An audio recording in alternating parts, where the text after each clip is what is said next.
Hey, it's Annie Grace. I hope everybody is doing awesome today. So I have kind of an intense question, and basically, she writes in. She's like, Annie, I am so excited about everything Sober Life has to offer. Specifically, I was reading about sober sex, and it sounds amazing. It really sounds great to have all of your senses and be present in your body.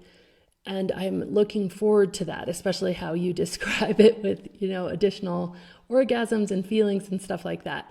However, my husband is almost always drinking when we have sex. He's at least tipsy. And so I don't know how to experience this with him because I'm so turned off by his drinking, and even the taste of it grosses me out in his mouth. So do you have any advice on how I can get him on the same page to try this out with me? So what a great and vulnerable question. First of all, totally celebrate the vulnerability in that question because, oh my gosh, so often we all have the same question and somebody's just too afraid to ask it. And so I totally appreciate and celebrate that. And it's such a great question. And for you guys, you may or may not know, my husband actually stopped drinking about a year after I stopped drinking. So it was a very interesting time.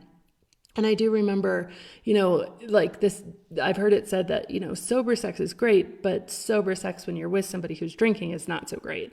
And there's variations of that, right? There's people who are drinking and that they're just not present anymore. So then that can really ruin it. Or somebody's just drinking and maybe they've just had one and they're still very present and they're not even really drunk or anything, but you just don't like it because you feel uncomfortable for whatever reason, which is totally valid and totally okay. I think that especially when we're thinking about this and we're thinking about how to have these conversations, I think that sex as a conversation in general is probably one of the most intense and vulnerable conversations you can possibly have with your partner. And I think it's loaded with our own insecurities.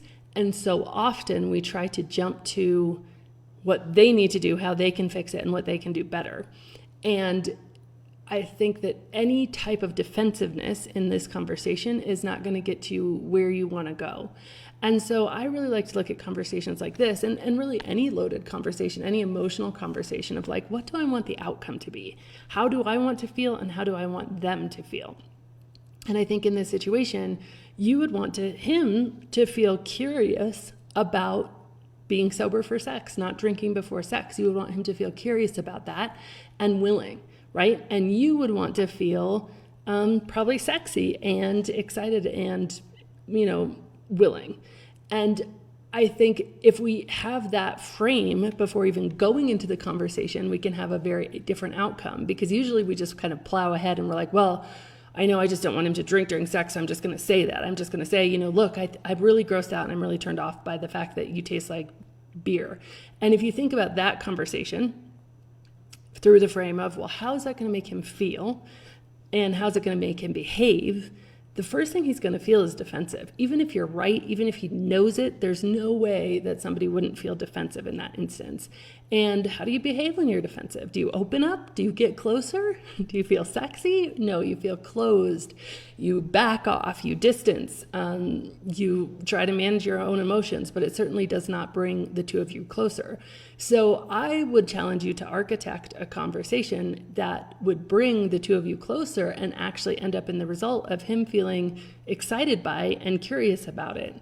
And I think that when it comes to sex, the best types of conversations are the most playful types of conversations, where you're holding it lightly, where you're making it flirty, where you are really overly complimentary and affirming about everything that is great. My really good friend and relationship expert, Stacey Martino, she says that in a conversation about sex, one of the things that you want to do is, if in a normal conversation, people need to hear 7 good things to outweigh 1 negative thing, she didn't say this is what I'm making up, but I would believe that in a sex conversation, people probably need to hear, 50 good things to outweigh one negative thing because of how vulnerable and defensive we can feel for anything negative. And to that point, I might not even say anything negative the first time around. I might approach it in a completely different way of just talking about what you're excited about, what you're looking forward to, what you want to experience with him, and what's so positive about it, and leave out what you want him to change. I think he'll get the picture. So what Stacy says is, back to Stacy, is she says that, these types of conversations just need to be absolutely filled with affirmations and what's great. And if you come to it with that, like, this is what I love about being with you. This is what turns me on. This is what's so amazing. This is what's so exciting. And by the way, you probably noticed I'm not drinking. You know what I heard? I heard that alcohol really affects your senses. I'm super interested to try sex without alcohol because I guess you can feel differently in all the places, and just really approach it in this fun, flirty, curious way, again, with the outcome of him being curious, him being excited, him being turned on, him being interested, and him being like fully affirmed and complimented. I think you'll get what you want from that type of conversation. So I guess to summarize from, without architecting or scripting the conversation for you, because it's obviously your world and up to you. But to summarize, I would say that so often we plow into hard conversations with, okay, I know I need to say this. I know it's going to be hard, so I'm just going to rip the Band-Aid off and say it. And we don't actually take the time to say, well, wait, how do I want the person I'm talking to feel? And then what do I need to say to have them feel that way? And how do I want them to act? What is the outcome I want? And what do I need to say to have them act that way? And by the way, how do I want to feel? And what do I need to say or not say to ensure I feel how I want to feel? And how do I want to act? And then take your time. Be super intentional. I think that intentionality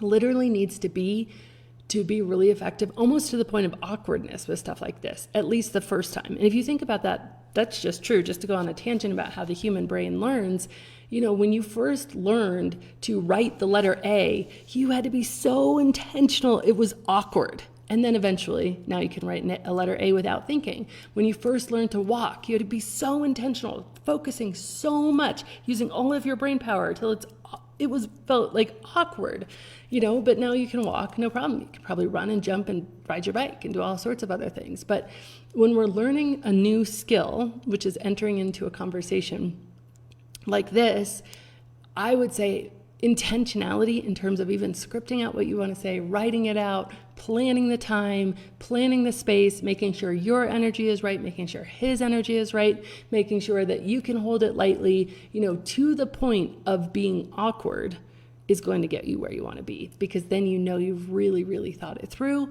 and you can have an awesome and beautiful conversation and have all the exciting sober sex you are looking for.